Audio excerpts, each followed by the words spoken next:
Missio Dei é uma expressão que veio do latim, significa missão de Deus. Não só uma expressão, é um conceito fundamental da teologia que nos ajuda a enxergarmos a missão não apenas como atividade humana em nome de Deus ou uma tarefa da igreja local para cumprir uma agenda. É um conceito que emana da realidade dos próprios atributos e da natureza divina, porque nosso Deus é um Deus de missão desde a eternidade e Ele nos convida a participarmos desse processo redentivo de restauração. Estar na missão é estar com Deus num plano escatológico.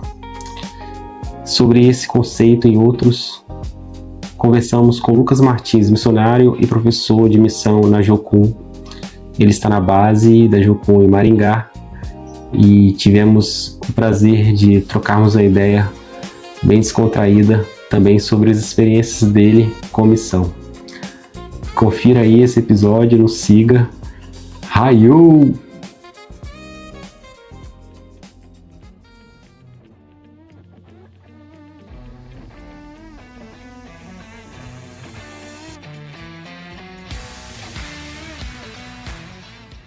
Nosso primeiro episódio do ano é sobre missão, tópicos atuais, uma introdução.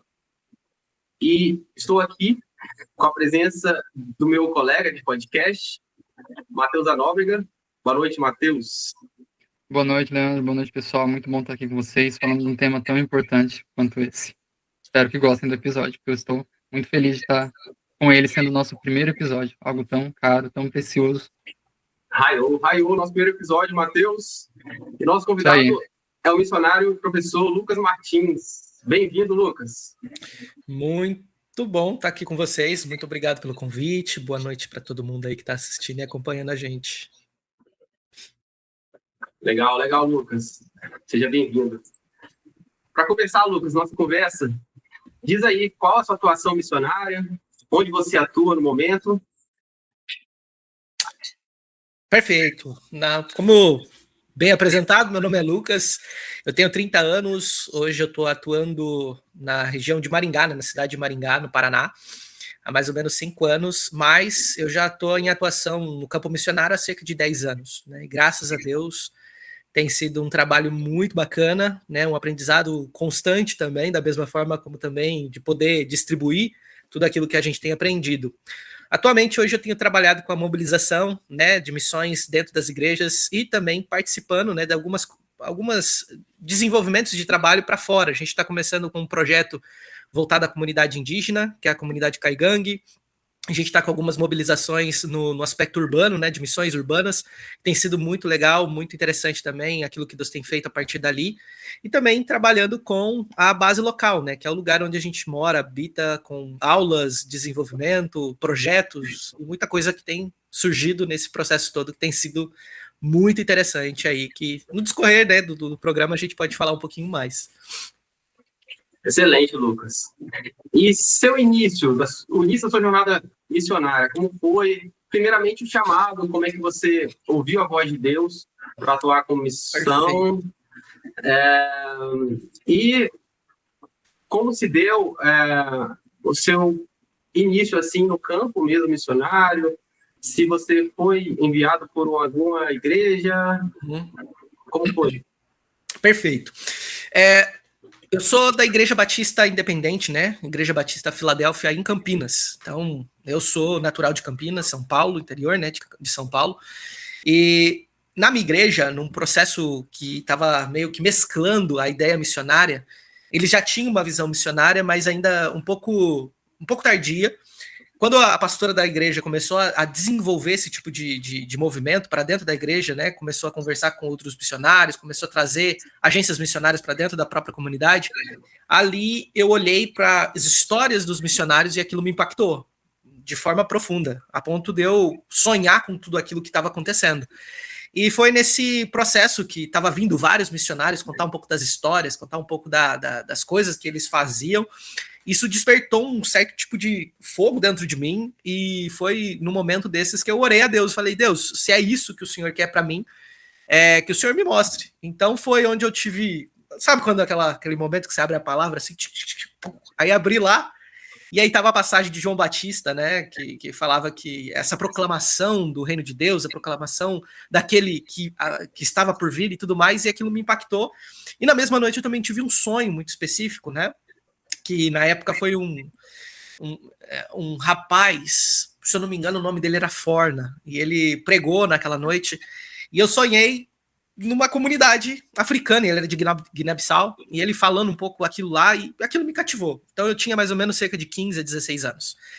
E foi nesse processo que a minha igreja também começou a se engajar muito com o movimento missionário. Eu acho que até por isso hoje eu caminho muito forte com essa dinâmica, né, de mobilização e engajamento missionário, porque eu acredito muito nesse potencial.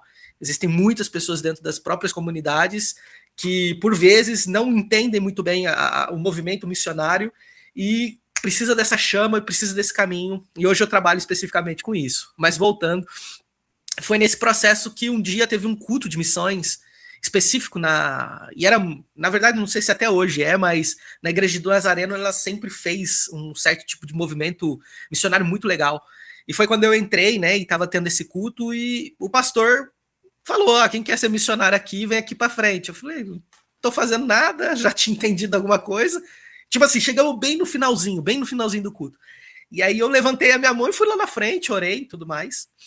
E foi com 16 anos que eu entendi esse negócio que era missão, mas eu não entendia muito bem como fazer, aonde fazer, quais são os passos. E foi nesse processo até os meus 20 anos que eu estava tentando me compreender melhor, que nessa época eu fiquei tentando entender um pouco mais sobre a identidade, sobre quem eu era, sobre propósito, sobre vocação. Estava muito assim, tentando entender melhor.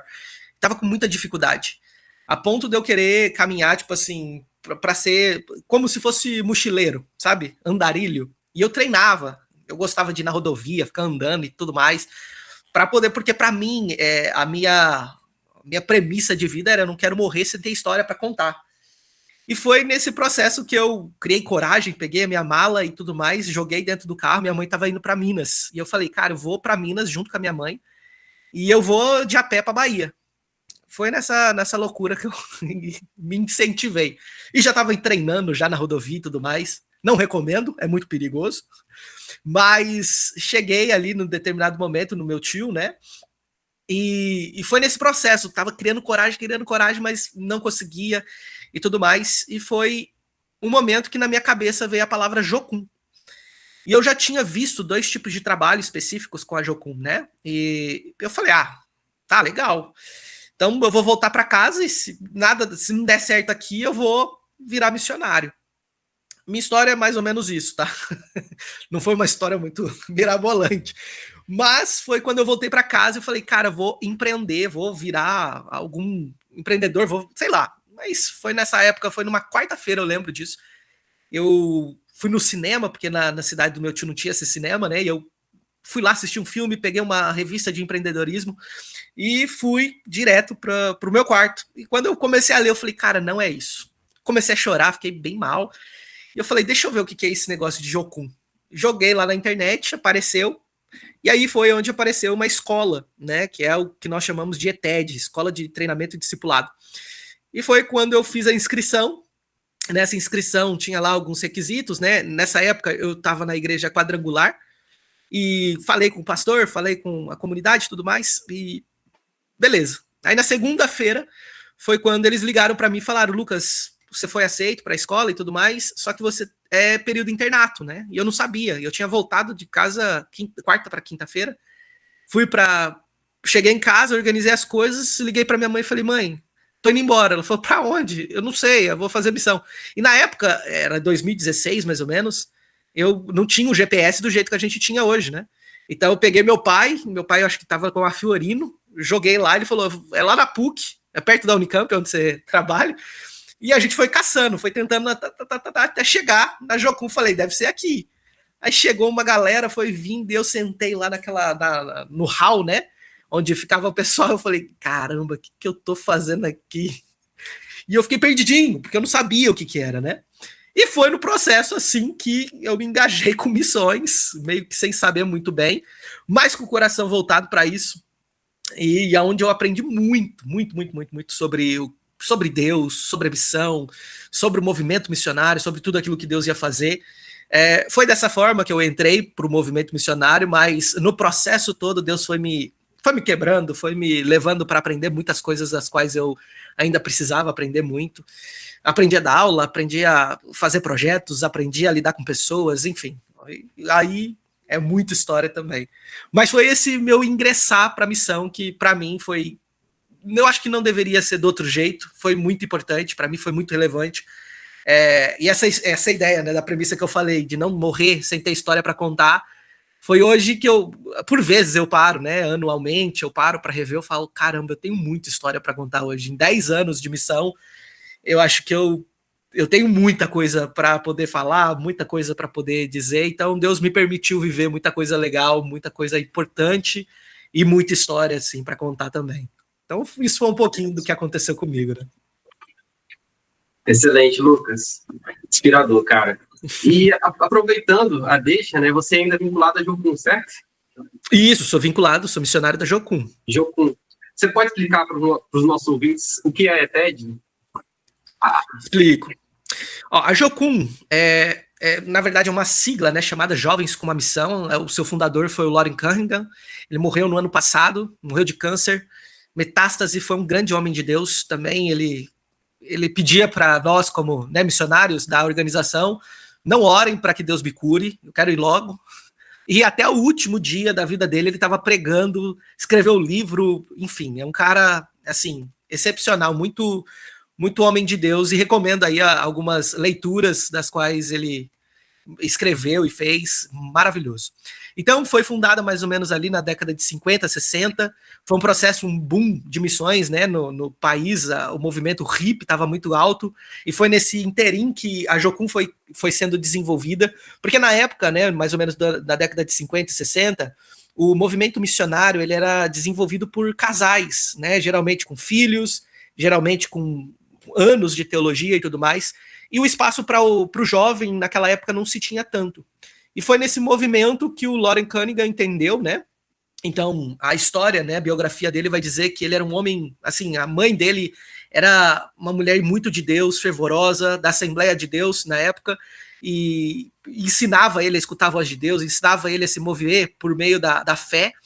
E foi nesse processo que ele começou a se desenvolver, né? Desenvolver o processo de pensar missões para jovens. E conta-se a história que ele estava dentro de um quarto, num hotel, e ele viu um mapa na frente dele, assim, e esse mapa era como se fosse muito grande, e ondas surgiam nesse mapa e caíam na parte de terra, né?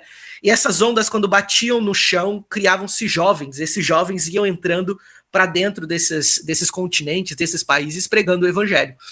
E foi nesse processo que a Jocum foi iniciada, né? Foi iniciada ali nos Estados Unidos para o Havaí. Depois a primeira escola, que foi a ETED, que é a Escola de Treinamento Discipulado, é uma escola que prepara o movimento missional, né? Então você entende, tem 3 pontos aqui muito importantes dentro da ETED, que é eu e Deus, eu e eu, pessoal, e eu e o outro. Então se trabalha muito a questão de caráter e também algumas questões envolvidas a evangelismo, a missão. Então são 3 meses específicos dentro dessa escola e depois 2 meses para algum prático, né, que nós chamamos de prático, que é a missão na prática, tanto dentro do país quanto também ou em outros países. E a primeira escola foi feita, se eu não me engano, em Lausanne, lá na Suíça, e aí foi se criado, depois foi se expandindo, depois foi entrando em vários outros continentes, e hoje a Jocum está em cerca de 170 países, né? Não como base, mas como expressão de missionários dentro desses locais. E só no Brasil hoje a gente tem cerca de 70 bases espalhadas, né, no território nacional. Mais ou menos isso. Dentro da Jocum, acho que, se não me engano, aí precisa ver os dados mais específicos, são 30 mil missionários só da Jocum. A Jocum hoje tem um número muito expressivo de missionários e é uma grande, hoje, agência missionária para o movimento, né, de expansão do Reino de Deus. Consegui explicar, mais ou menos de forma bem resumida. Ótimo, ótimo. E vamos lá, vamos falar um pouco mais da Jocum. Como é que é o processo avaliativo? Como que se submete à candidatura para ser um missionário da Jocum? Perfeito. A ITED, que é essa escola, né, de preparação, é uma escola meio que preparando você e meio que os obreiros e a liderança está olhando para o próximo missionário. Então é uma questão de mão dupla, né? O aluno ele vem para poder treinar, ser aperfeiçoado, ser qualificado e tudo mais. E nesse processo também a gente está passando pelo processo de avaliação. Se ele tem ali os pré-requisitos, né, como chamado, algo muito importante, que é a convicção da missão. Ronaldo Lindório, né, diz isso quando ele estava no processo ali na África, especificamente, eu não lembro o nome. Ele fala que o que manteve ele dentro da missão, mesmo passando por tantos problemas, foi a convicção da visão missionária que ele tinha. Então, é algo muito importante nesse processo que o aluno vem participar e a convicção do chamado dele, né? Eu sou missionário, é isso que eu quero caminhar, então esse é o ponto avaliativo. Nesse processo, né, a gente vai depois, posteriormente, vai treinando, qualificando, ensinando ele como desenvolver projetos relacionais, como se envolver também com a igreja local. Ele, geralmente, né, todos os missionários aqui, eles caminham com uma igreja, e essa igreja, necessariamente, ela está ali participando deles, né, do processo todo, de tudo que está acontecendo, partilhado pelo missionário que está aqui dentro da base. Mas basicamente é isso, a gente está ali junto com o missionário, na verdade com o aluno, entendendo, cada aluno tem um discipulador, entendendo se aquilo é mesmo aquilo que, se a missão faz parte desse processo da vida dele. Se sim, ele vai entrar dentro da base, vai trabalhar conosco, vai entender como é os fundamentos tanto da agência que ele está trabalhando, que é a Jocum, como também os processos missionários, né, que são os movimentos que ele vai criar, os projetos que ele vai desenvolver, tudo aquilo que Deus tem compartilhado com ele, aquilo que vai sendo a largos passos sendo desenvolvido, né? Mais ou menos é básico nesse sentido. Muito bom, Lucas. É um processo que o próprio candidato vai se conhecendo melhor, né? Vai criando fibra de missionário, né? Vai vendo ali a sua integralidade com o processo e vai se formando mesmo como pessoa, como discípulo mesmo, né? Porque, como o nomenclatura da escola já diz, não é só treinamento, é discipulado também, né? Sim. Isso é muito importante, isso é muito importante. Porque a Jocum, ela é interdenominacional, então a gente não está tratando aqui com só presbiteriano, só batista, só pentecostal, tem todo mundo, de várias denominações, de várias doutrinas, de várias compreensões textuais, as quais a gente vai ter que lidar. Então a gente vai precisar, e é muito interessante, né? A gente tem aqui amigos, né? Eu sou da Batista, mas eu tenho amigos presbiterianos, assembleanos, e como missionários a gente precisa lidar com isso, né? De forma muito honesta, sincera, que há convergências, né? Na verdade divergências teológicas, mas a gente está em prol do mesmo segmento, que é a expansão do reino de Deus, e algumas coisas secundárias, né, que vão ser discutíveis, que sempre vai ter, né, dentro de uma base missionária você vai ter boas discussões teológicas, mas que não impede do nosso trabalho unitário. Então, quando o aluno vem, e geralmente ele vem com a sua carga, né, relacionada à igreja, e está tudo ótimo com isso, ele vai aprender a lidar também com o respeito mútuo entre as denominações, né, que estão inseridas aqui. E a partir disso, a gente vai trabalhando conceitos mais específicos da agência missionária, né? Porque a gente está trabalhando em volta da Jocum, então é uma agência missionária, tem alguns pré-requisitos dentro dela, mas também não perdendo a essência daquilo que você tem como teologia, né? Que é super importante nesse processo todo de expansão do reino de Deus. Então é uma questão ali que a gente vai conseguindo conciliando, trabalhando junto, entendendo a Bíblia no seu aspecto, né, primordial, e a partir dali vai se desenvolvendo. É muito legal, mas tem os seus problemas também. Que isso, como toda família, né? Como toda família. Ô, Lucas, cara, você está sintetizando e fazendo uma publicidade muito boa da Jocum. Fala pra gente como é que é o prático da Jocum, o que é o chamado prático da Jocum. Perfeito. Então, dentro dos 3 meses que a gente vai trabalhando, a gente vai trabalhando o suporte pro aluno que veio participar com a gente. Então ele precisa aprender a pregar, ele precisa aprender a evangelizar, ele precisa aprender a discipular, ele precisa aprender a construir algumas coisas mais técnicas. Porque é o que a gente vai levar? A gente vai levar o evangelho. Se eu não sei o evangelho, se eu não sei expor o evangelho, não tem muita coisa que eu faço lá, certo? Então ali é o processo que a gente vai ter esse tipo de treinamento. Mas grande parte de algumas pessoas que vêm participando aqui tem algumas coisas relacionadas pessoais, que é o processo do discipulado.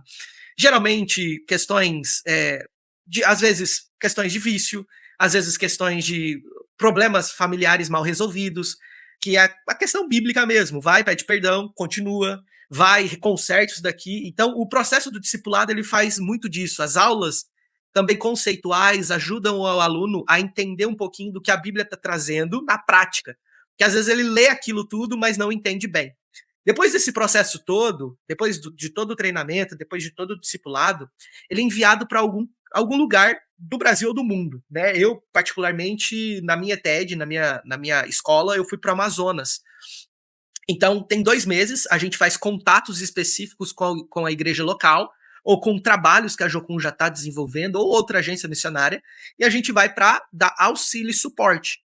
Porque o aluno também ele precisa passar por esse processo, né? Ele está indo numa cultura diferente, comendo comida diferente, e podendo partilhar daquilo que ele aprendeu. Então, em Campinas, especificamente, onde eu fazia, a gente tinha muito o envolvimento com arte, com circo. Então, a gente fazia muita coisa circense. E a gente entrava na igreja, pegava os membros da comunidade, ensinava os membros da comunidade a parte de circo, geralmente eram os mais jovens, e colocava essa comunidade para envolver também na parte de evangelismo, na parte relacional. A gente dava treinamentos, a gente dava esse suporte que, por vezes, a comunidade... Cara, você vai pelo Brasil, você tem comunidades e comunidades. Tem pastores que têm muita dificuldade com a questão, por exemplo, da igreja, que não tem parte financeira, o pastor precisa trabalhar para dar suporte. Eu já vi pastores tirar do próprio bolso para poder cuidar da igreja, porque não tinha o básico, né? Um microfone, uma caixa de som. Então, são homens de Deus também que estão ali, mas todo o suporte que precisa, zonas periféricas, zonas de muita dificuldade, questões de pobreza, que o pastor precisa dar ali, e às vezes não tem esse mesmo processo de treinamento. Então a gente vai para esses locais para dar esse suporte. O que é muito legal, engaja a igreja, mobiliza os jovens, mobiliza os irmãos para que eles comecem a desenvolver. E isso é muito legal, quando a gente faz o feedback, né? E a galera fala, cara, eu achava que era muito difícil, mas é muito fácil, é muito legal, dá para falar, dá para conversar, eu falei um monte. E eu nem sabia que eu sabia de tudo aquilo que eu sabia. Era muito legal. Então esses 2 meses, eles estão muito relacionados a isso. No Brasil é mais fácil, entre aspas, tá? Porque a língua ajuda muito. Ela dá um suporte muito bom porque você fica meio que autônomo. Mas, por exemplo, eu já fui para a Turquia e a Turquia foi um processo meio problemático. Eu fui no ano de 2017 e a Turquia estava num processo de meio que guerra civil, mas não como armas e tudo mais, era uma questão mais política. E o presidente estava prendendo muitas outras pessoas, né, missionários naquele lugar, era muito problemático de se ter. E aí a gente teve que meio que fazer um processo muito de James Bond. Não era qualquer lugar que a gente poderia ir, era de 3 em 3, então era outro movimento missionário, outras estratégias. Tinha-se igrejas, mas a gente dava suporte para essas igrejas de forma bem pontual, porque a gente, como aluno, né, a gente vai voltar para casa. E essa era a grande preocupação nossa. A gente vai ficar, se a gente fizer qualquer coisa errada, tá tudo bem, porque o mais negativo para nós é ser extraditário, né? Vai embora. Tá, mas a galera que fica lá vai ter uma outra interação, vai ter outras problemáticas, então a gente auxiliava nesses processos. Treinamento de circo, treinamento de evangelismo, treinamento de discipulado, evangelismo nas ruas. Como a galera é muito jovem, então a galera chamava muita atenção. Na Turquia mesmo, a gente parou uma praça, assim, com muita gente, só por conta de um jogo. E brasileiro, em qualquer lugar que ele tá, cara, esquece. A gente chama atenção de qualquer jeito. E a gente consegue conversar mesmo não sabendo nada do turco. E a gente conseguia... Cara, arrastou uma multidão. Você não tá entendendo. Era muita cabeça, muita gente ali. E depois foi até preocupante, porque a gente chamou muita atenção. Eu falei, caramba, é agora. Mas foi por conta disso. Então, os práticos, eles estão muito relacionados a isso. É uma mobilização que a gente faz com a igreja local, sempre a igreja local, ou com alguma instituição que já está sendo desenvolvida, para que eles possam dar continuidade, né? Algumas vezes a gente caminha no pioneirismo, né? Não tem nada e a gente vai lá para dar suporte. Mas algumas raras vezes, não é totalmente assim, né? Então, os práticos, eles são isso. Maravilha. E para encerrar, Lucas, assunto da instituição Jocum, você pode fazer suas experiências depois, né, na Jocum, sem problemas. Mas, resumidamente, você poderia dizer os braços da Jocum, tipo EMU, Escola de Missões Urbanas, a Universidade das Nações. Certo. Você poderia dizer cada um desses braços? Claro. Assim, eu vou resumir de forma muito resumidinha, porque a Jocum, a gente tem... na verdade, as escolas, elas são criadas, assim é melhor dizer, pelas demandas que a gente vai sentindo dentro do campo. Então, por exemplo, nós temos alguns navios, que dentro dos navios tem consultórios médicos, odontológicos, várias nesse sentido. A gente tem cursos, né, escolas para implantação de igreja, enfim. Mas antes disso tudo, a Jocum, antes de ser uma instituição missionária, ela também é um ponto de faculdade, né? Ela é o que nós chamamos da Universidade das Nações. Então, essa faculdade, ela tem os seus polos, e os seus polos são bases. Por exemplo, a base de Maringá é um polo da faculdade da Universidade das Nações. E dentro da Universidade das Nações, você tem uma grade curricular, que vai acionar para você sair como tecnólogo. Tem algumas coisas que vão te formando, te qualificando para que você possa se formar dentro da Universidade das Nações.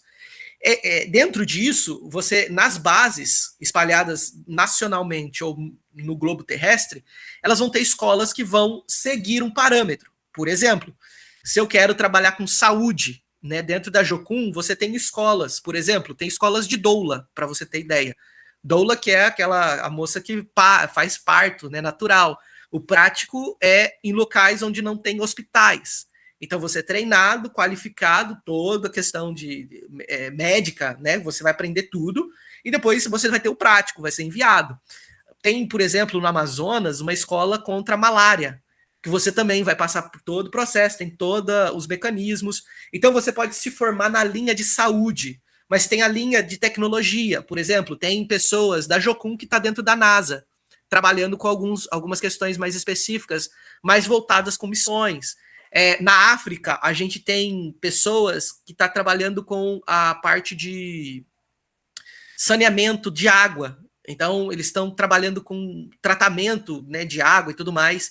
Então, a Jocum, né, a escola, a Universidade das Nações, ela vai sendo braços ramificados para poder atender as demandas do campo. Então, é isso. Então, a gente vai trazer pessoas especializadas, criar uma escola, treinar a comunidade desse local para que eles possam se desenvolver a partir daí. E aí você vai ter uma diversidade de escolas, muita. Aqui no Brasil a gente tem muita escola com isso.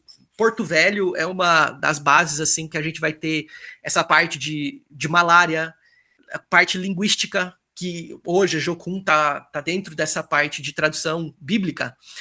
A gente está numa outra onda missionária, né? Qualquer coisa depois a gente volta a falar sobre isso, mas é o que eles estão chamando de quarta onda, que é a onda de tradução da Bíblia, mas no quesito oral.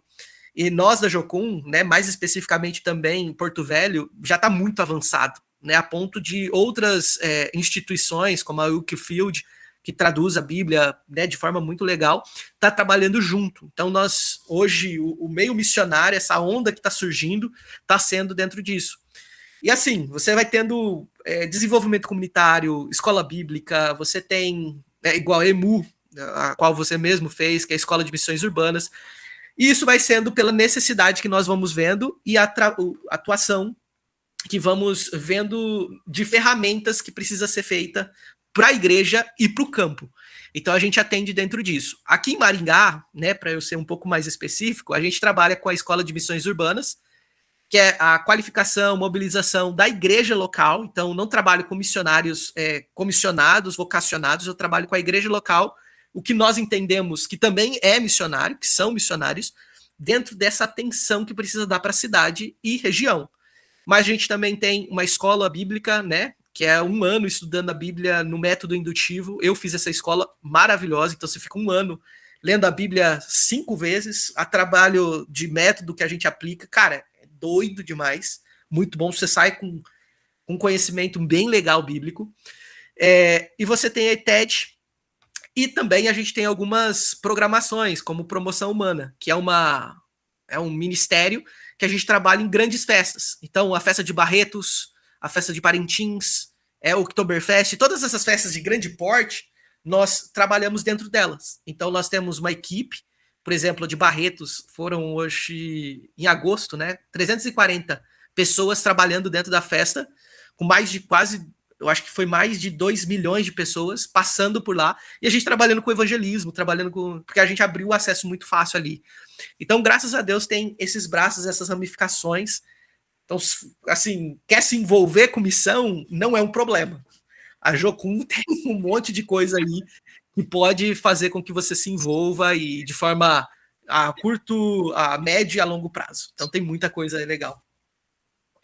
Ô, Lucas, e caso uma instituição, uma igreja queira se envolver de forma externa, com doações, sendo provedor, como funciona esse processo aí? Olha, a gente, como eu disse, né, o Brasil, a gente tem cerca de 70 bases. Então tem muita coisa acontecendo. Às vezes tem alguém que está entendendo aí de auxiliar, tanto individualmente o missionário, quanto também a instituição, maravilhoso, é entrar em contato com a própria instituição, né? A gente geralmente, hoje o Instagram está sendo bem mais utilizado por grandes bases, né? Por quase todas as bases do Brasil. Então, entre em contato, né? Se você ainda não entendeu, às vezes você quer ajudar e Deus está compartilhando com você, cara, gosto muito da área de saúde. Procura uma base que trabalha com a área de saúde, com esse movimento todo. Tô entendendo de qualificar o missionário. Entre em contato com uma base que treina, faz. Enfim, mas a gente entre em contato com a instituição por meio do Instagram, que no Instagram a galera vai conseguir responder melhor, mais rápido com você. E se interesse, né? Pega ali um pouquinho dos projetos que a gente está desenvolvendo. Tem muito projeto, porque às vezes você vai lá só para dar dinheiro, mas não é esse o propósito. O propósito é você participar disso tudo que Deus está fazendo por meio das suas finanças. E você saber para onde o seu dinheiro está sendo direcionado é muito legal e é importante. Então, entre em contato com essas bases que a galera vai super receber aí bem. Acontece, ô Lucas, por acaso, de uma igreja treinar a juventude ou seus líderes, assim, em um curso fechado, assim? Algo do tipo? Você já ouviu falar de algo do tipo, assim? De curto prazo? A gente ir para uma igreja e trabalhar? Não, o inverso. A igreja levar os seus líderes para a base. Tem.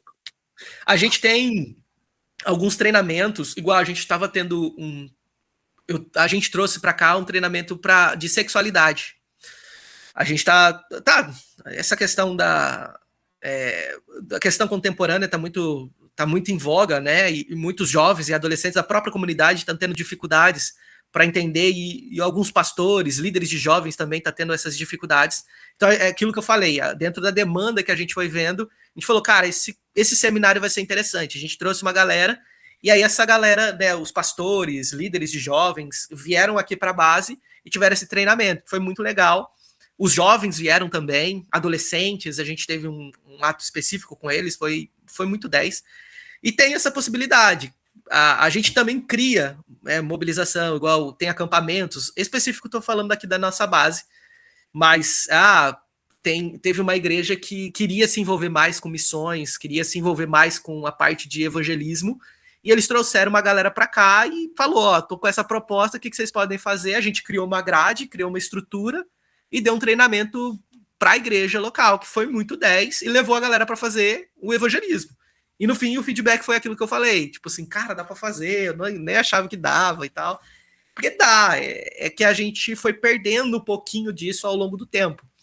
E dá sempre para fazer um monte de coisa assim legal. Se você quer envolver a igreja, né, e você tá aí escutando a gente de algum estado, né, pode ter certeza que tem alguma Jocum aí, entre em contato, pede uma equipe e chama a galera que eles vão dar um treinamento super 10 para a igreja, né, de forma que a igreja consiga desenvolver aí tanto o aspecto evangelístico, mobilização com a igreja, vai ser muito 10, vai ser muito legal. E Matheus, o que você achou dessa aula aí sobre a Jocum? Excelente, excelente. A Jocum é uma bênção de Deus, trabalhar com missão, além de ser um privilégio, você vê o quanto que ela se relaciona com tantas coisas da igreja, da teologia, da vida em comunidade, do nosso dia a dia, e não é algo que vai em um só caminho, mas ela abraça, ela traz para junto de si tudo aquilo que faz sentido para a vida cristã. Então você vê esse trabalho da Jocum e todos os seus braços, né, como o Lucas bem apresentou, todas as áreas que ela atua, e com certeza, se você tiver esse interesse, o chamado, pode ter certeza que em algo que é caro para você, a Jocum vai poder te auxiliar para você trabalhando com isso. Então, a gente está falando aqui nos bastidores, né, que eu tô aqui reencontrando o Lucas, né, conheci ele num acampamento de jovens, onde ele trouxe uma pregação para a gente, um acampamento da minha igreja, chamou o pessoal da Jocum, do Avivamento Bíblico, chamou o pessoal da Jocum, e lá eu tive contato com o Lucas pela primeira vez, ouvi ele ministrar ali falando sobre identidade, tive contato com outros missionários da Jocum também, foi ali que eu conheci essa organização e tudo que ela faz, ainda mais bem exemplificado aqui pelo Lucas, e tudo que a gente pode estar procurando conhecer também, a gente vai ver o quão bonito, quão amplo, quão precioso é esse trabalho. E você comentando, Lucas, do seu trabalho hoje, eu achei muito interessante quando você citou também o seu trabalho com comunidades indígenas. E eu queria que você falasse um pouquinho sobre isso, como se deu, como você sentiu o chamado de Deus para atuar nessa área, como tem sido, e queria que você falasse um pouquinho para a gente sobre isso. Massa. O nosso trabalho com a comunidade indígena acaba, na verdade, a comunidade que a gente está trabalhando especificamente é a comunidade Caigangue, né? Aqui na região do Paraná ela é bem grande, né? Tem uma extensão de comunidades e comunidades, né? Tanto pequenas quanto grandes. E essa comunidade a gente trouxe, na verdade, foi um rapaz chamado Alessandro. Ele veio fazer TED e ele era da comunidade. Ele era professor da comunidade, né? E ele veio fazer. E, assim, ele foi aperfeiçoando, né? Ele ganhou uma bolsa para poder participar e depois voltou para a comunidade, só que levou alguns missionários junto com ele.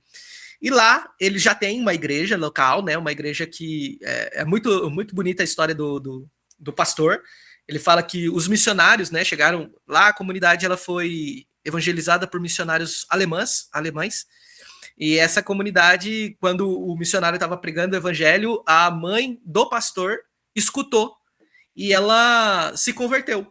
E ela fala que a única coisa que ela dizia era que se eles seguissem, eu acho que são 5 filhos que ela tinha, se eles seguissem Jesus, todas as coisas iam dar certo. Essa era a pregação que ela fazia, né? E aí esse pastor, ele se converteu e começou a caminhar nos caminhos de Jesus, e ele entendeu o chamado dele pastoral. Ele não sabia ler, não sabia escrever, e aí quando ele foi chamado para ser pastor, ele aprendeu a ler em Caigangue, e ler em português. Hoje ele sabe ler e sabe pregar em cima disso, e ele agora caminha com uma igreja local.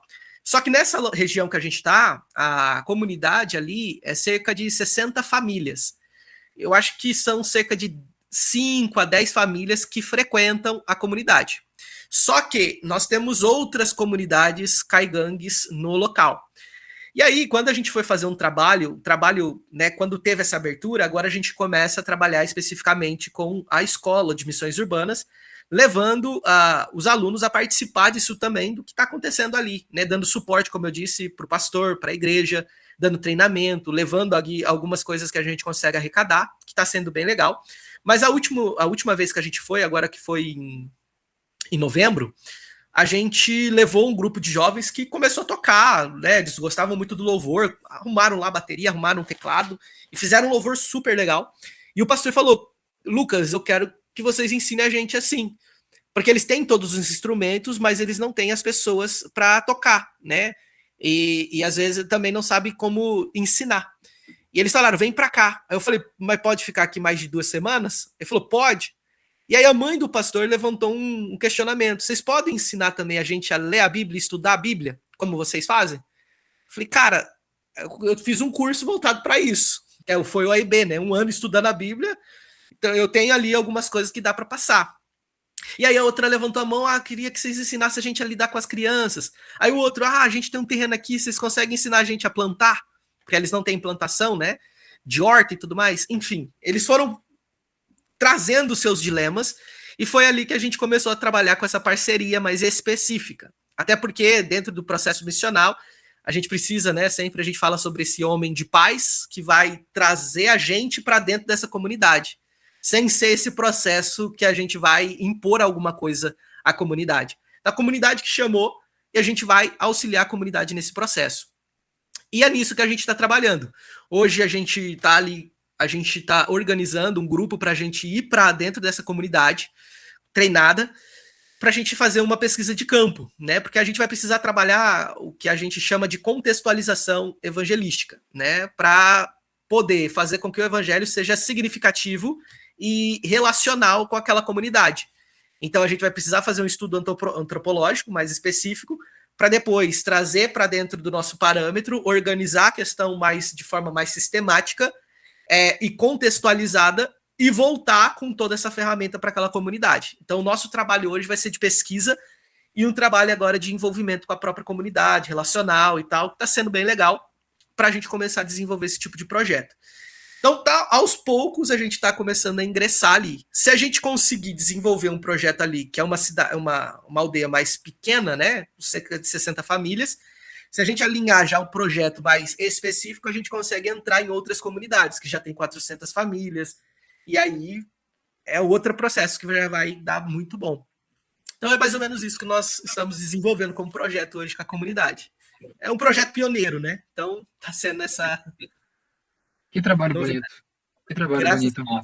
Eu achei muito interessante quando você citou da própria comunidade começar a levantar as suas necessidades, vocês se prontificarem para isso. Isso é muito interessante. Eu nunca assim imaginei algo nesse sentido dela se colocar. Você pode me ajudar com isso? Você pode me ajudar com essa área? Você pode me ajudar com isso?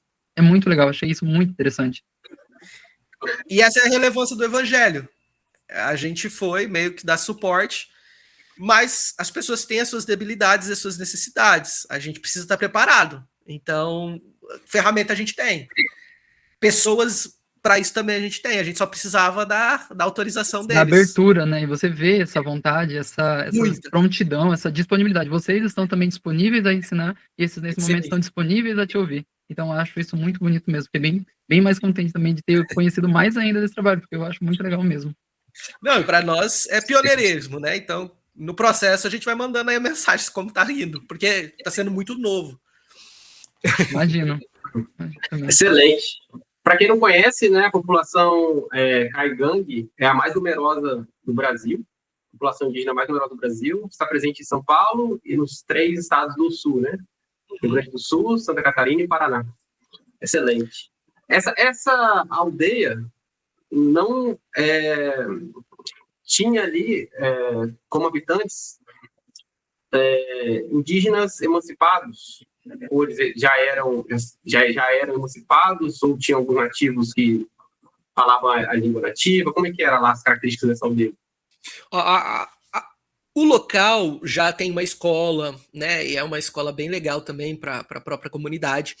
Mas os locais, os mais velhos, eles não falam português. Eles só falam caigangue. As crianças já comunicam bem. E então a comunicação fica fácil, né? Dá para a gente desenvolver. Só que qual que é a problemática? São conceitos. Por exemplo, né, tem uma equipe que estava trabalhando com a tradução da Bíblia, os Guarani Kaiowá, que é ali no Mato Grosso. E só para exemplificar, eles não entendiam o conceito de graça. Como que eu explico graça? O favor imerecido, mas como que isso vai se contextualizar dentro da própria comunidade? Porque é um ponto-chave para a nossa fé. Nós fomos salvos mediante a graça. Isso não é de vocês, é dom de Deus. Tá, e aí, como que eu explico isso? Então, tem coisas conceituais que a própria comunidade, eles vão precisar, a gente vai precisar de mais tempo para poder exemplificar melhor isso. Então, esse é o maior desafio. A questão conceitual do Ocidente para dentro da própria comunidade. Algo muito interessante que a gente notou. Coisas básicas, por exemplo, lá eles não vou generalizar, mas o trabalho que a gente fez com a própria comunidade, lá não se tinha competição. Só que isso é meio que comum para dentro da nossa sociedade, né, ocidental. Competição faz parte do processo todo. E a gente foi notar isso com as crianças. Então a gente fez uma corrida do saco, e a criança mais alta, né, mais forte, saiu na frente. E aí ela parou no meio do caminho esperando o outro que era mais lento, para os dois chegarem juntos. Porque para eles o senso de comunidade não faz sentido ser dividido, separado. Eles precisam estar juntos.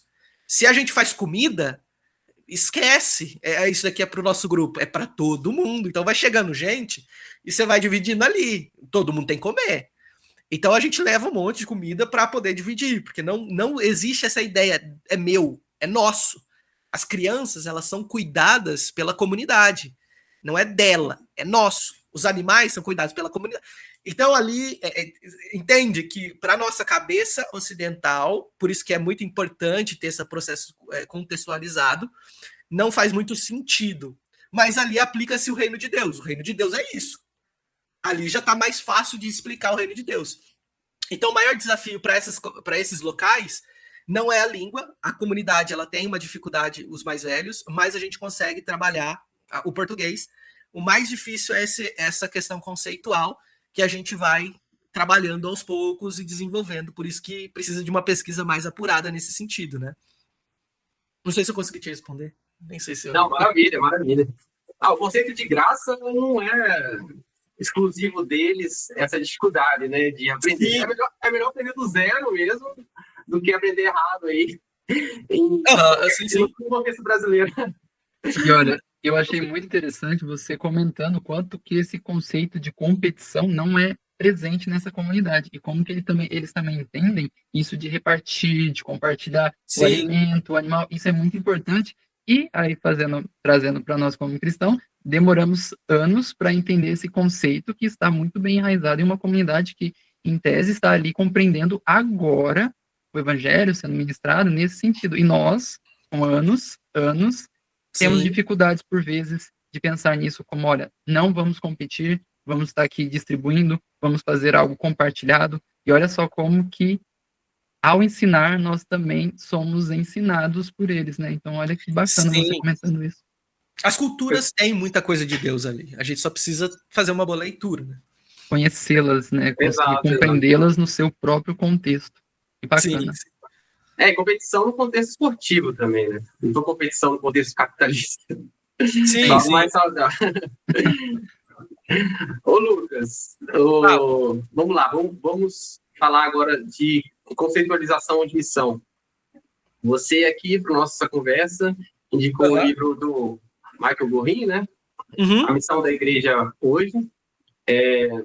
Esse livro fala da missão de forma mais ampla, de forma mais inteira mesmo, né? De forma mais íntegra, não só como uma programação evangelística, né? Não esse reducionismo evangelístico, mas como um plano de redenção de não só do ser humano, mas da criação e diversos aspectos do que há. O que o Michael Gorin trouxe nesse conceito aí de missão nesse livro que se indicou para nós? Legal. Esse livro, na verdade, eu estava folheando algumas coisas no Kindle e achei ele e falei, cara, deixa eu dar uma olhada aqui, fuçada. Tô nesse processo de aprender um pouco mais, né, de explorar um pouco mais esse meio missional. E aí achei esse livro. E esse livro é fantástico, né? Você que é missionário, que nunca leu alguma coisa, literatura voltada a isso, imprescindível. E para você que é da igreja também, é maravilhoso, tem uma estrutura muito boa.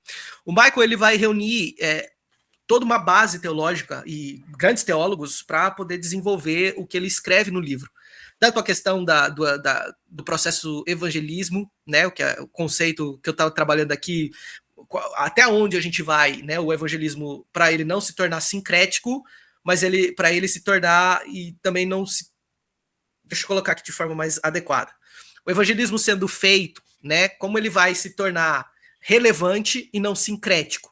Então a gente tem várias questões e nuances que o Michael vai trabalhar, né? O Gorin vai trabalhar no seu livro. Mas ele vai falar sobre a questão da Missio Dei, a história de Deus sendo contada. Deus está contando uma história, não é uma história nossa, é uma história que ele está trazendo e é o que chamamos de história redentiva de Deus, né? Para a nação, para os povos, para as etnias. E começa desde a criação, antes da fundação do mundo, né? Em Apocalipse capítulo 13, verso 8, vai dizer que antes da fundação do mundo, o cordeiro tinha sido imolado. Ou seja, nunca foi um plano B a redenção, sempre foi um plano A. Deus está contando uma história a partir do processo inicial, antes da fundação do mundo, Deus já estava ali prescrevendo tudo aquilo que iria acontecer. A missão não acontece no id, portanto, pregar o evangelho a toda criatura. Ela começa com Deus missionário.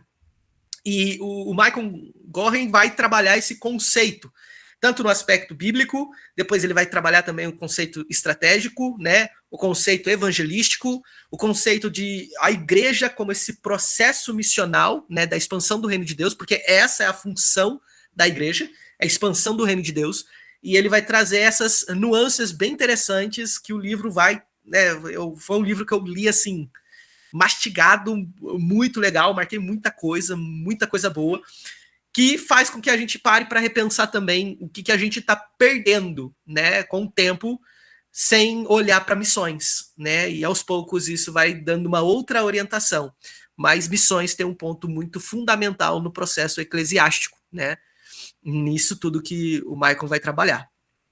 Mais ou menos esse é o resumo ali do que o livro vai tratar, né. Maravilha.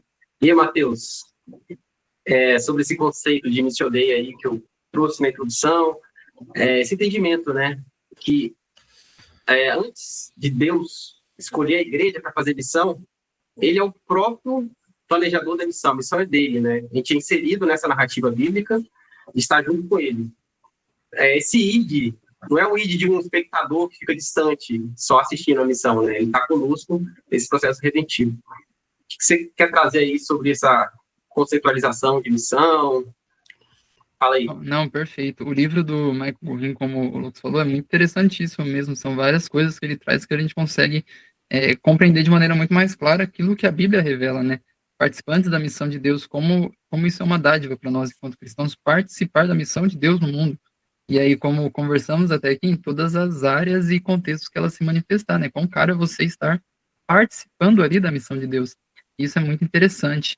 O autor, ele também vai falar em um determinado momento que a missiologia ela deve permanecer enraizada no evangelho do reino de Deus, ao mesmo tempo que ela também deve considerar a épocas e os seus lugares, né, em que você está vivendo, o seu contexto, sua realidade. Falamos um pouquinho sobre isso, mas do ponto de vista aqui, como uma introdução à missiologia, você pode falar um pouquinho mais sobre isso, Lucas? Porque pode ser um primeiro desafio, digamos assim, de uma pessoa que se ver ao fazer a missão, falar, olha, a gente precisa pregar o evangelho enraizado na palavra de Deus, mas também considerando o seu contexto, a época e o lugar que você está vivendo. Então isso pode ser assim, um primeiro desafio, talvez, também uma pergunta. Mas eu gostaria que você falasse um pouquinho mais sobre isso também, e na perspectiva, tendo o Michael Gorin também trazendo esses conceitos tão importantes em seu livro. Perfeito. Vamos lá. Existe um processo, né, bem interessante na Bíblia que ela vai começar a descrever, como eu disse, né? A Bíblia ela está contando a história numa história nossa. Então, às vezes a gente vai olhar para a Bíblia com uma perspectiva de que a Bíblia precisa responder algumas nuances da minha vida. E ela vai responder. Só que essa não é a questão fundamental dela, né? Ela não está preocupada em trazer para você com quem você vai casar, aonde você vai trabalhar. A Bíblia ela vai construir uma narrativa de Gênesis a Apocalipse muito interligada, isso é muito interessante. E eu gosto disso porque a Bíblia ela vai ter 40 autores diferentes, 3 línguas distintas, né, 1.500 anos de história, né, de Gênesis a Apocalipse é muito distante. E Deus está traçando uma história muito relacionada, né, que não se perde o fio da meada, para chegar naquilo que nós chamamos sobre redenção. Então a missão, quando nós olhamos para o termo missão, né, a ideia missão e missionário não existe na Bíblia, não existe esse conceito. Esse conceito foi cunhado futuramente de uma forma mais específica para pessoas que estão se envolvendo diretamente com a missão, né, vocacionados. Por que eu falo isso? Porque, para mim, né, dentro de algumas coisas que a gente vai vivendo e passando, leitura bíblica que eu vou fazendo, eu não consigo ver a distinção entre missionário e não missionário. Dentro da igreja não tem essa distinção, porque quando Jesus ele vai explicar que ide, portanto, pregar o evangelho a toda criatura, em Mateus 28, 19 ao 20, ele não está dizendo isso para missionários, ele está dizendo isso para discípulos. Então existe uma distinção muito clara da comunidade que segue a Jesus. E essa distinção é 2 fatores primordiais de qualquer lugar que Jesus ia, a multidão e os discípulos. Jesus está deixando muito claro que existe uma distinção das pessoas que seguem a ele. As pessoas que seguem a ele pelo que ele pode dar e as pessoas que seguem a ele por aquilo que ele é, não tem por onde. E isso fica muito denotado quando João, né, na verdade, quando Pedro, ele vai esclarecer em João capítulo 6, verso 68, se eu não me engano, ele vai dizer que Jesus, ele está dando ali um sermão muito pesado, específico, a multidão vai embora. E aí Jesus olha para os seus discípulos e pergunta: vocês também não vão? E Pedro, de forma muito, acho que humilde, né? E isso para mim é dos versículos mais importantes para mim na Bíblia. Ele fala: para onde iremos nós, se só o Senhor tem as palavras de vida eterna? Então a distinção entre o discípulo e a multidão, ela é muito clara. Jesus, ele está dizendo, está dando uma ordem para os seus discípulos, ele não está dando uma ordem para a multidão.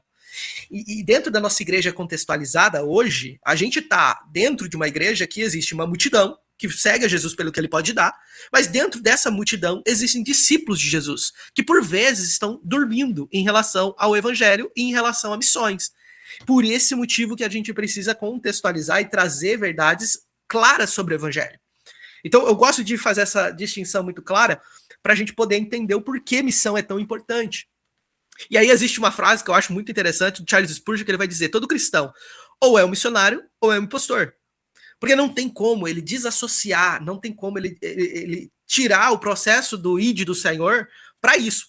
Não estou dizendo aqui que todos os cristãos, né, discípulos de Jesus, vão ser igual eu, vocacionados a morar numa base missionária e trabalhar em cima desses projetos.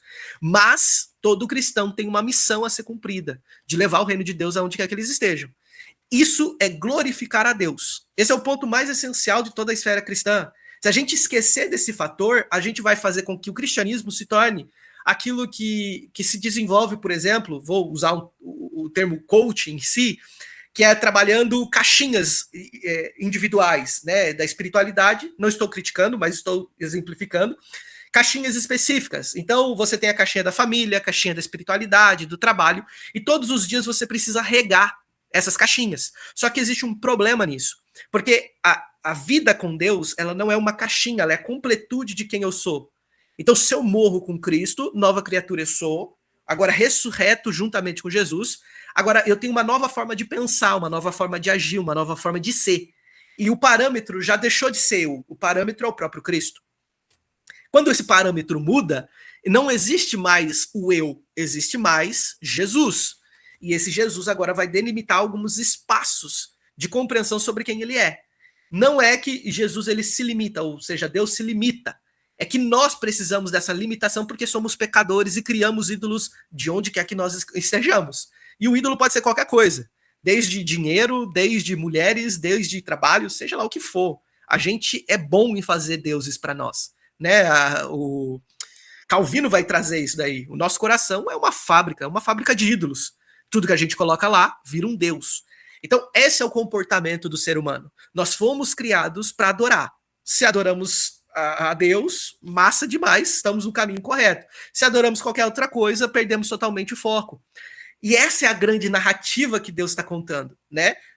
Nós fomos criados, Gênesis capítulo 1, capítulo 2, está sendo exemplificado de forma muito clara, objetiva, nós fomos criados com um propósito. O propósito é glorificar e adorar a Deus. Mas no capítulo 3, né, de Gênesis, nós vamos ver a queda. E há uma ruptura de tudo isso que nós estamos fazendo. E eu acho muito importante dizer isso, porque as pessoas acham que pecado está muito relacionado a uma lista que nós carregamos no bolso. Não sei se vocês já perceberam isso. Né? A ideia de posso ou não fazer. Eu acho interessante fazer uma pesquisa de campo mais, né, informal, quando você olha para os Instagrams dos pastores, né? E a gente tem lá a caixinha de pergunta, né? E o pastor, posso fazer tatuagem? Pastor, posso fazer isso? Posso fazer aquilo? De novo, o indivíduo ele tá pegando uma lista e tentando elencar as coisas que mais é favorável para ele, porque se o pastor der a validação, não é ele o problema é outra coisa. Só que o pecado vai muito mais forte, muito mais pesado nisso tudo. O problema da humanidade não é as ideologias. O problema da humanidade não é as pessoas. O problema da humanidade é o pecado. O pecado ele distorce totalmente a realidade da qual nós enxergamos, não só a Deus, mas a nós e o outro.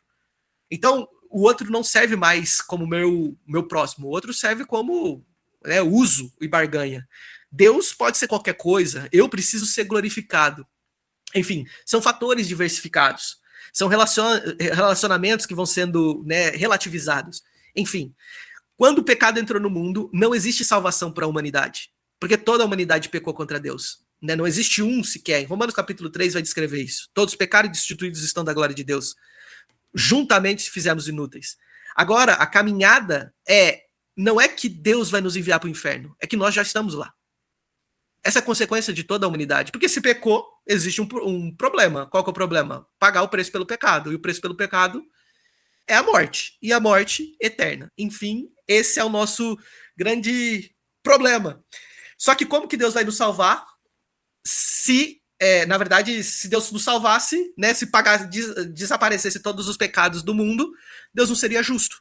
Porque ele precisa condenar aquilo que é errado. Por esse motivo, Romanos capítulo 1 vai descrever que Deus derrama do céu sua ira contra todos os pecadores. Porque é justo da parte de Deus condenar todos aqueles que pecaram contra ele.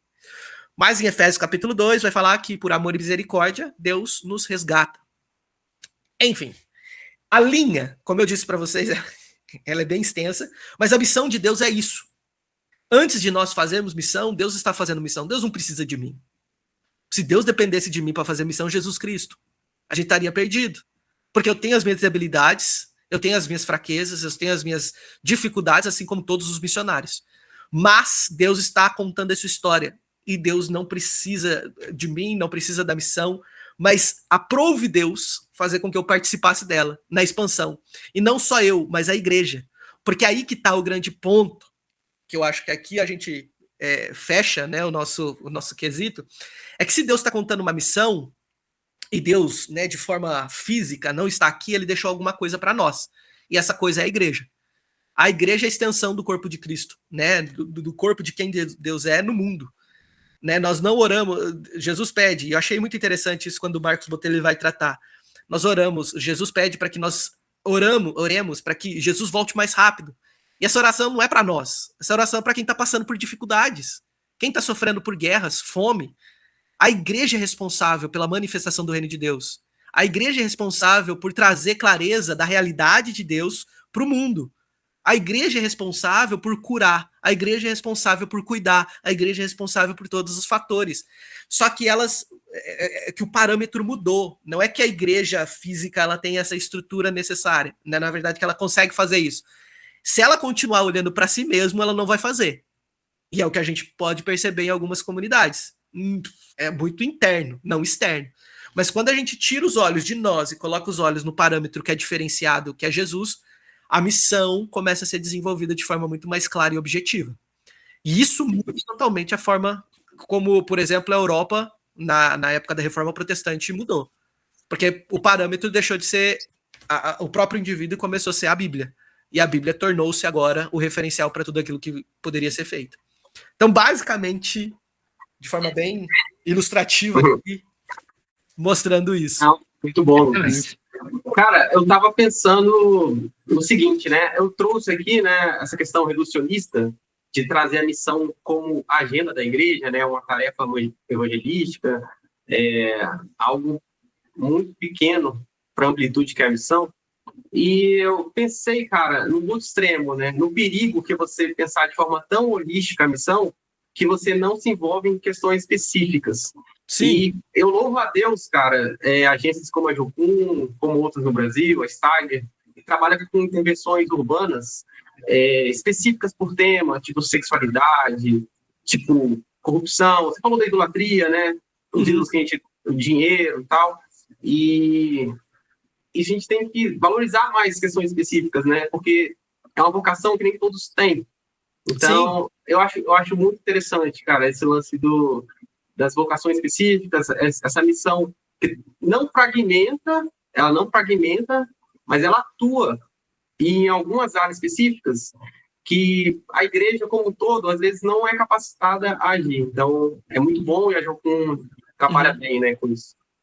Não, isso é importante. Eu acho que a igreja em si, mais no processo iluminista, né, quando a gente está tendo, foi colocada de escanteio em algumas áreas. E a gente foi se fragmentando dentro de uma bolha. E a gente começou a criar os movimentos relacionados ao selo que a gente gosta de usar, que é o selo gospel. As coisas só são de Deus quando elas estão com um gospel na frente. E é um problema isso.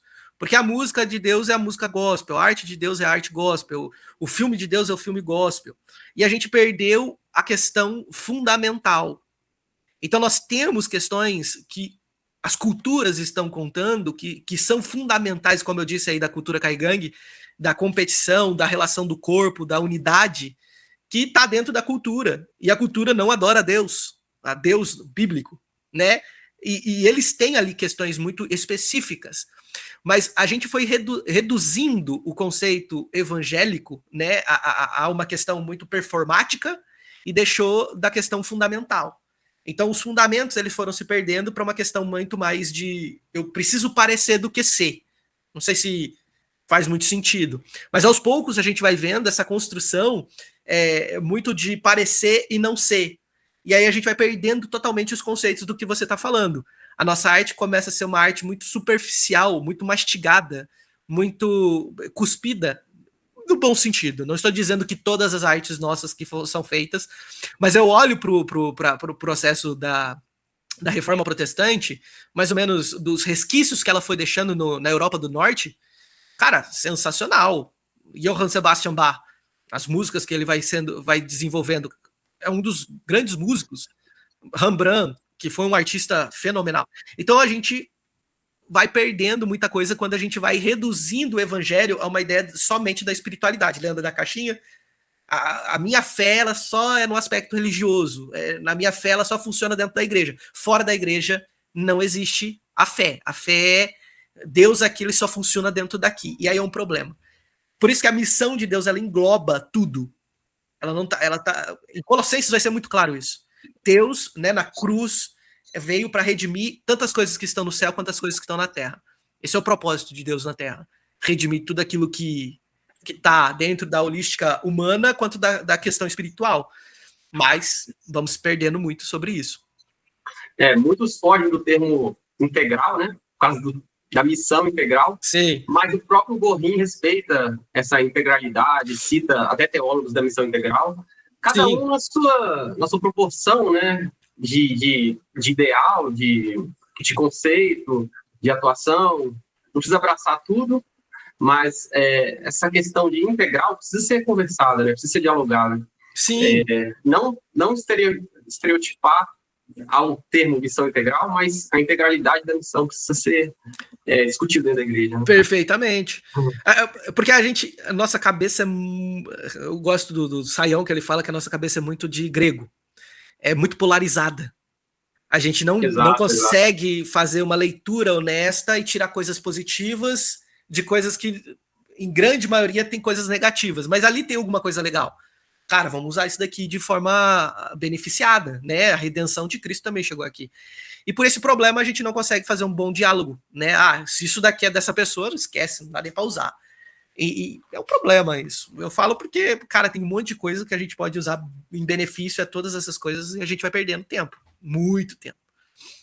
Eu acho que isso se enquadra muito bem quando você começou a contar essa necessidade de ou colocar em caixinhas ou de performar uma aparência de algo que seja, que tenha o seu selo gospel, que tenha o seu selo santo, e aí você está externalizando algo que não necessariamente... Externalizando não é uma boa palavra não, mas você está tentando de forma superficial mostrar algo que não necessariamente está dentro de você. Então o externo está ali mostrando essa performance, mas internamente talvez você está ali vendo aquilo, falando, não, esse não, mas eu sim, eu aqui estou fazendo o meu lado aqui santo, mas essa pessoa não, essa pessoa que eu vou deixar para lá, porque ela não carrega esse termo santo que eu coloquei, não carrega esse termo gospel. É um estereótipo também, a gente não consegue aprender porque a gente coloca cada pessoa dentro de uma caixinha também. E como você comentou, polarização é isso. A gente coloca, é tudo 8 ou 80. Não há mais nuances, não há mais possibilidade de diálogo, como você bem comentou. Não tem mais essa possibilidade de diálogo. E eu acredito também que o Michael Gorin, ele vai trazer isso no livro quando ele fala que o evangelismo ele não é assim um gritar de longe, mas é um estar perto e ser ativo na vida das pessoas. Ou seja, se você está ali, você precisa conhecê-la.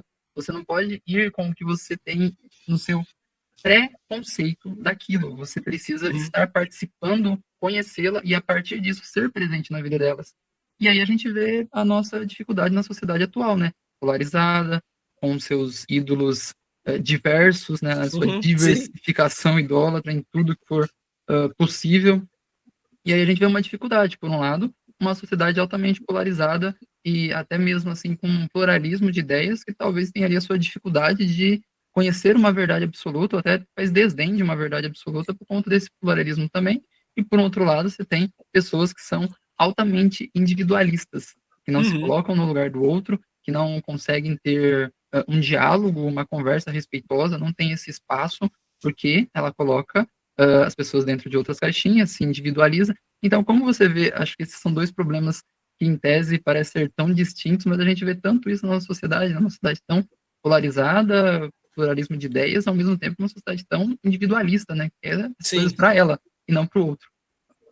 Interessante esse conceito que a gente trouxe aqui, né, de polarização, que não estava na pauta e tal, mas isso mostra a carnalidade, infelizmente, de parte da igreja, porque a gente entender a missão como algo supra, né, algo acima, não está nem no centro, nem de um lado, nem para o outro. Sim. Está acima.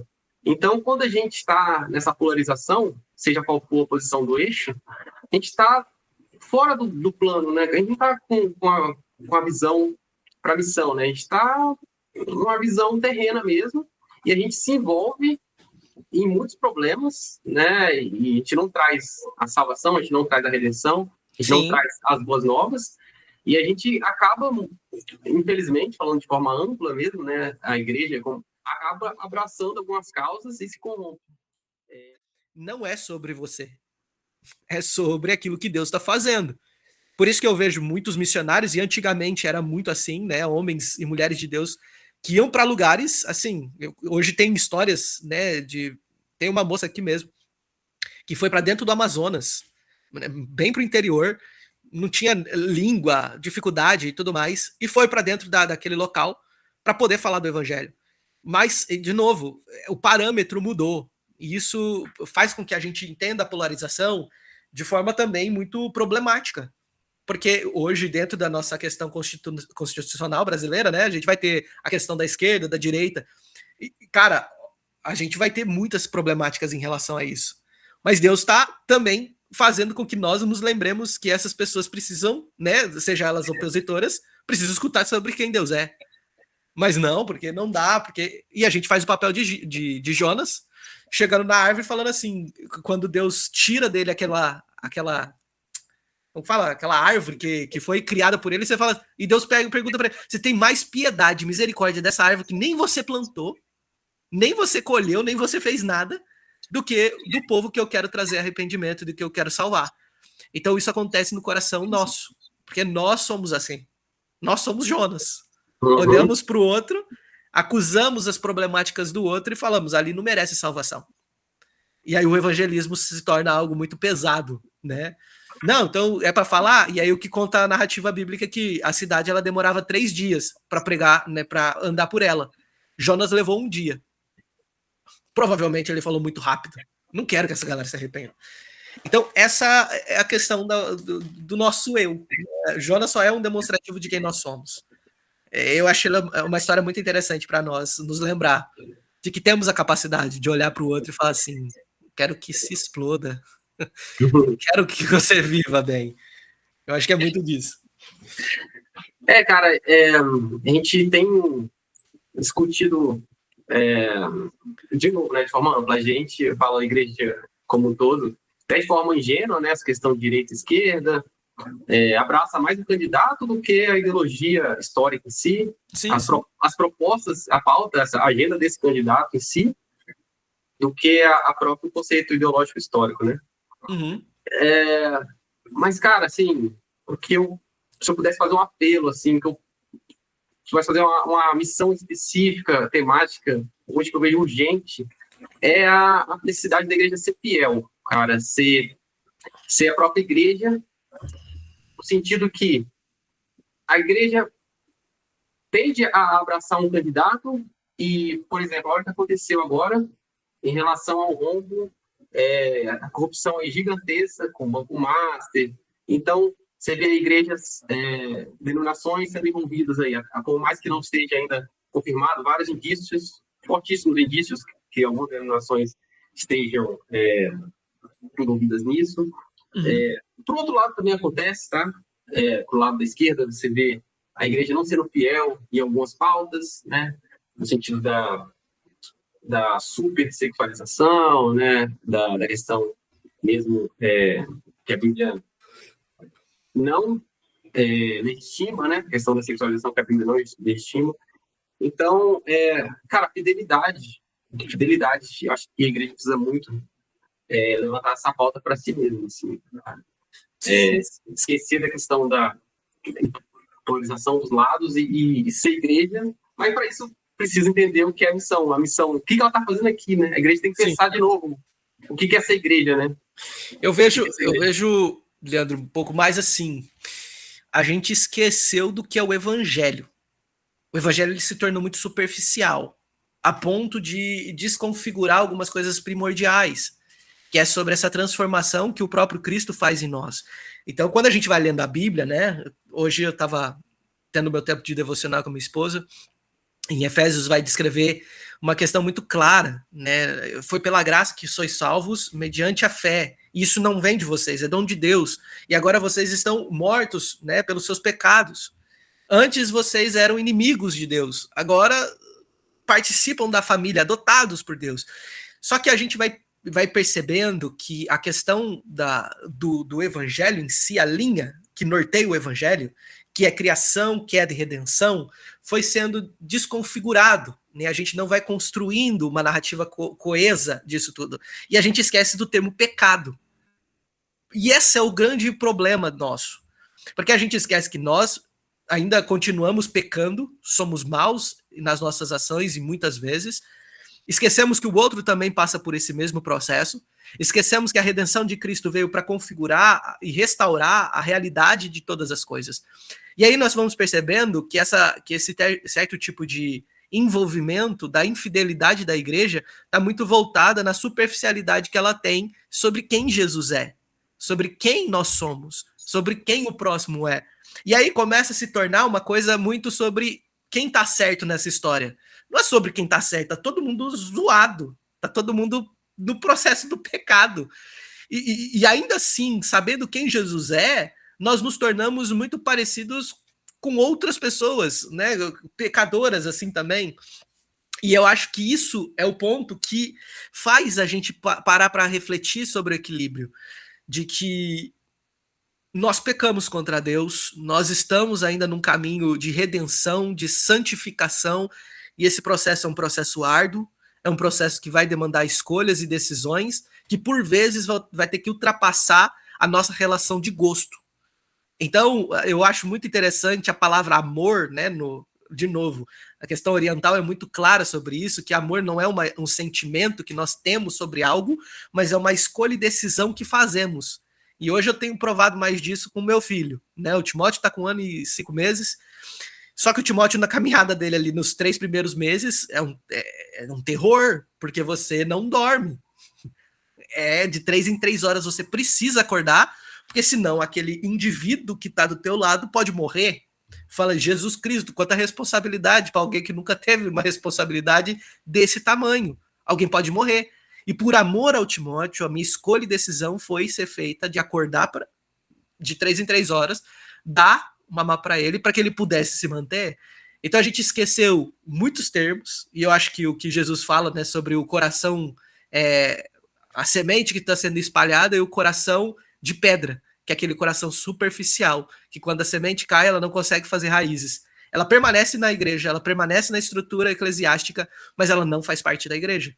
Ela só subtrai, ela não soma, ela não cria frutos, ela não dá frutos. E o que ela traz é só divisão, e é problemático. Por isso que é muito necessário a gente entender de novo o teor do evangelho. Quanto menos a gente prega o evangelho, mais pessoas se convencem de que a espiritualidade na igreja cristã evangélica é interessante. Só que é um problemaço. Um monte de gente dentro da igreja que ainda continua indo para o inferno porque não foi se pregado o evangelho de forma correta. E as pessoas estão se convencendo de que a fé cristã evangélica é mais uma questão de um processo espiritual que vai ser bom para mim. Então, se eu sei que no fim do caminho eu tenho ou o céu ou o inferno, você acha que essa pessoa vai escolher o quê? O inferno? O que eu preciso fazer aí? Me dá a lista aí que eu sigo, arrisca aqui o que eu preciso fazer. E essas pessoas nunca foram convertidas. Estão caminhando, dizendo coisas que não fazem sentido nenhum do evangelho. Então, eu acho que esse é o problemático, desde a fidelidade ao evangelho. É isso aí, Matheus. E aí? Olha, quer falar isso, alguma coisa sobre esse cenário da igreja brasileira, né, de doutrina muito rasa, superficial, grande comissão? O que mais quer trazer para nós? Olha, a gente vê a necessidade que nós, enquanto igreja, todos nós, né, o quanto necessário é que a gente tenha um compromisso firme e fiel com a palavra de Deus, e não simplesmente é exatamente isso que Paulo está falando ali em Romanos 12, que a gente não se molde a esse mundo, que a gente não imite os comportamentos desse mundo, que a gente não reproduza o padrão desse mundo. Então, quando a igreja ela começa a reproduzir esse padrão, ela se comporta dessa forma que o mundo está lidando, está ditando, ela perde a sua própria essência, né? Paulo está sendo bastante claro ali em Romanos que, olha, não se moldem a isso, não se conformem a isso, mas sejam racionais em oferecer a tua vida por completo como um sacrifício agradável a Deus, para que então você experimente a sua vontade, que é boa, perfeita e agradável. Um pouco parafraseando ali Romanos 12, mas essa é a mensagem ali que Paulo está trazendo. Então a gente vê que, ao compreender a missão, a gente entende o nosso papel como igreja nesse mundo, como o nosso papel em essência, né, e de estar ali sendo, então, embaixadores do reino de Deus, sendo pessoas que fazem com que Cristo seja conhecido. Eu lembro que, quando eu conheci a Jocum, falavam que muito era dito também que, olha, a nossa missão é conhecer a Cristo e fazê-lo conhecido. Ainda, assim, Caminhamos com essa premissa. Ainda foi algo que eu sempre lembrava quando falava da Jocum. Olha, eu aprendi com eles que tem isso, conhecer a Cristo e fazê-lo conhecido. Então, nós, como igreja, a gente precisa conhecer a Cristo. A gente precisa conhecer ele de forma fiel, verdadeira e compromissada com essa palavra de Deus. E não importa se o mundo está se comportando dessa maneira, não importa se a realidade está tão difícil assim, mas nós, como igreja, se comportamos como Cristo se comportou. Nosso exemplo está ali. Então, conhecemos a esse Senhor, o fazemos dele o nosso Senhor e Rei, e fazemos ele conhecido no mundo inteiro. E isso é muito precioso, isso é algo muito caro para a gente. E, nesse sentido, eu queria trazer uma última pergunta minha para o Lucas, e também retomando também conceitos do livro do Gorin, mas também que eu vi em outros autores, como N.T. Wright, que é a igreja ser chamada a ser uma prévia e uma antecipação do reino de Deus na terra. A palavra de Deus vai falar nos cristãos como as primeiras primícias do Espírito, aqueles que primeiro experimentavam isso e assim compartilhavam aos outros. Então, o quão privilégio é isso? Quão privilégio nosso é ser uma prévia, uma antecipação do reino de Deus na terra e compartilhar essa boa nova para toda a criatura. Como que isso é um privilégio? Eu gostaria de ouvir o Lucas comentando e falando mais para a gente assim, como que nós podemos mostrar essa realidade para as pessoas no nosso dia a dia, ouvintes do podcast, pessoas que a gente está ali conversando no trabalho, na escola, no mercado, pessoas que possam olhar para nós como cristãos e falar, olha, você está me falando uma coisa boa, isso é uma boa notícia. Então, que a gente possa ter essa noção de que servir ao reino de Deus e atuar na sua missão é um privilégio muito grande, mas muito grande mesmo. E aí que a gente possa mostrar para as outras pessoas o quão preciosa é essa dádiva de atuar na missão, de ser igreja e essa antecipação do reino de Deus no mundo. Perfeito. Ô, Lucas, desculpa interromper. Acho que essa proposta, essa pergunta do Mateus se encaixa muito com a questão motivacional, de se engajar com a missão. Então, a gente pode encerrar esse episódio assim, você trazer essa questão motivacional, de engajamento mesmo com a missão, de entendimento. Beleza? Perfeito. Eu acho interessante parar para pensar se a gente tivesse nas mãos a cura para uma doença terminal.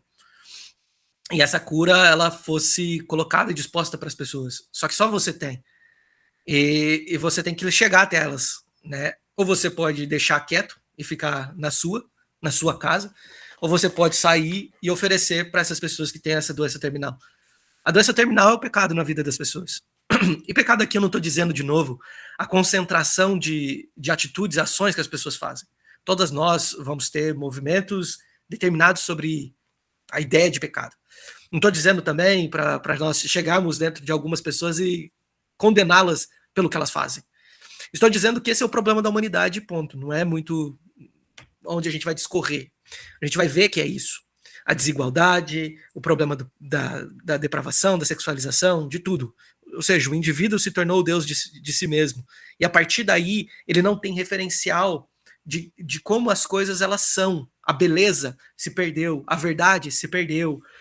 Tudo que é verdadeiro, genuíno, perfeito, foi transformado ou adulterado pelo pecado. Então, eu percebo que quando a igreja ela se prontifica a olhar para Cristo, e essa é a visão que a igreja tem, né? Deus determinou e deixou de forma muito interessante, por meio desses fiéis, a responsabilidade de trazer essa cura ao mundo por meio de Cristo. E essa cura é trazer a realidade de todas as coisas, a verdade sobre todas as coisas, para tudo aquilo que existe.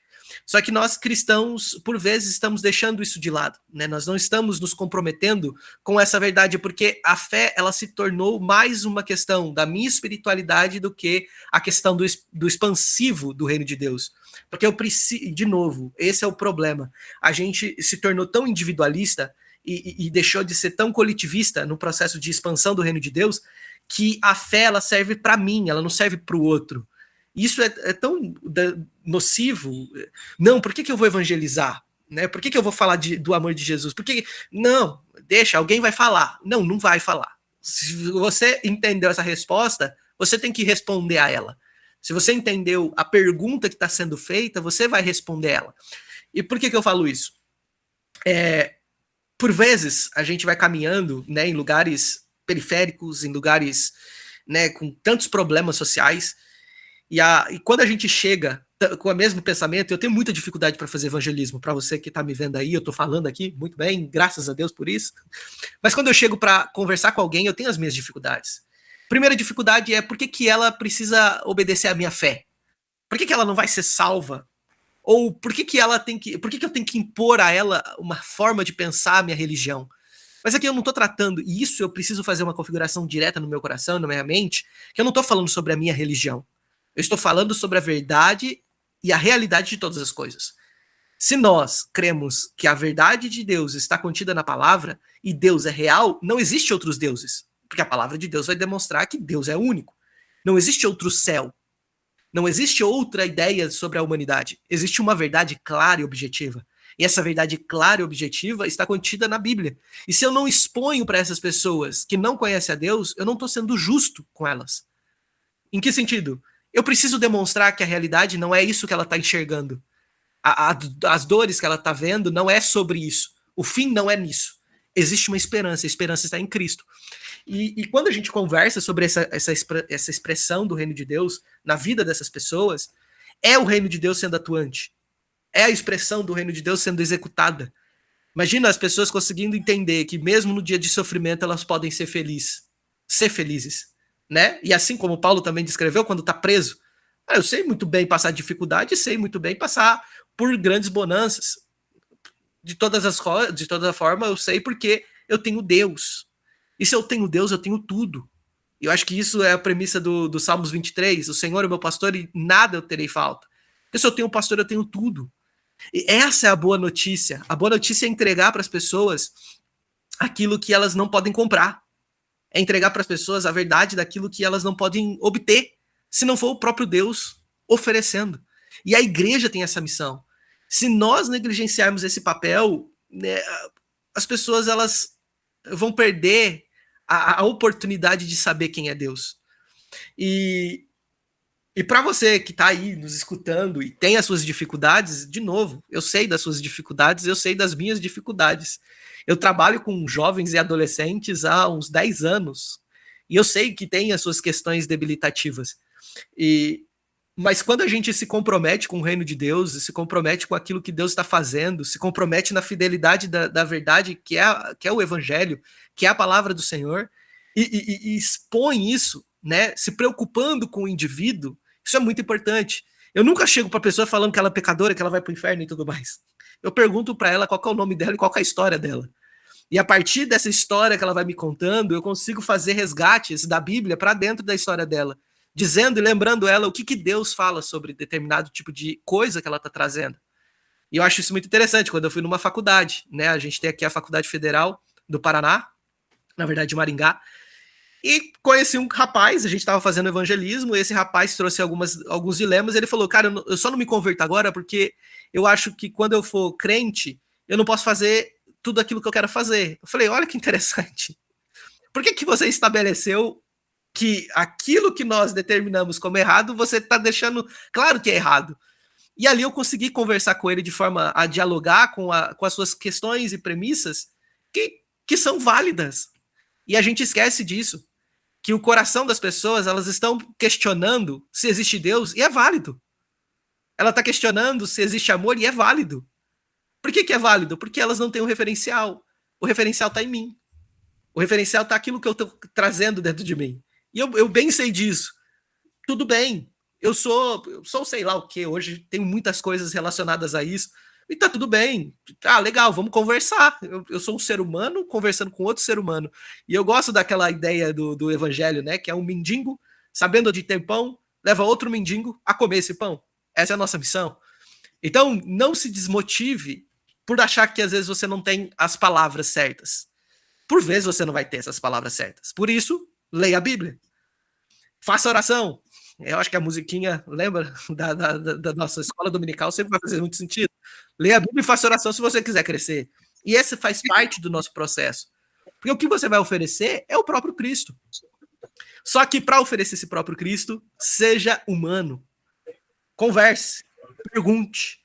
Os dilemas que essas pessoas têm, a gente tem a resposta. Só que ela só vai conseguir identificar a resposta quando ela fazer as perguntas.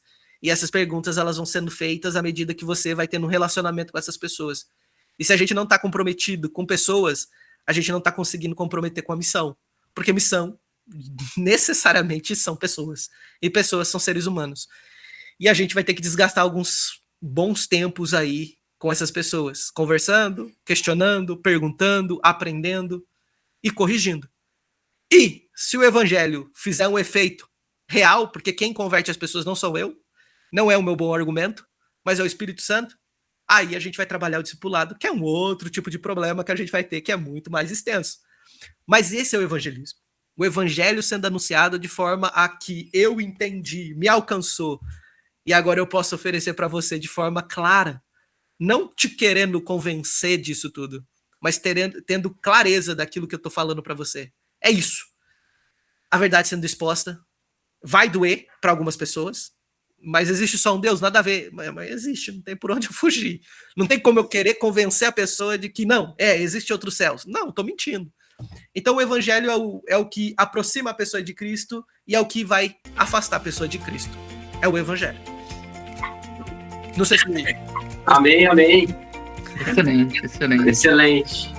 Lucas, quero te agradecer pelo esse tempo aqui conosco. Eu imagino que a vida de missionário tem um tempo bem escasso, né? Assim, para programações fora da agenda.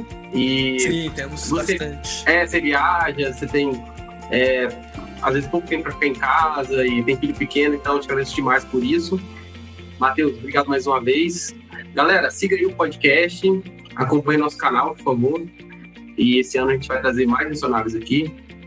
E um abraço a todos. Deus abençoe. Ore pelo Lucas. Siga o Lucas aqui. Eu vou colocar o Instagram dele aqui. E tamo junto. Até a próxima, galera. Valeu!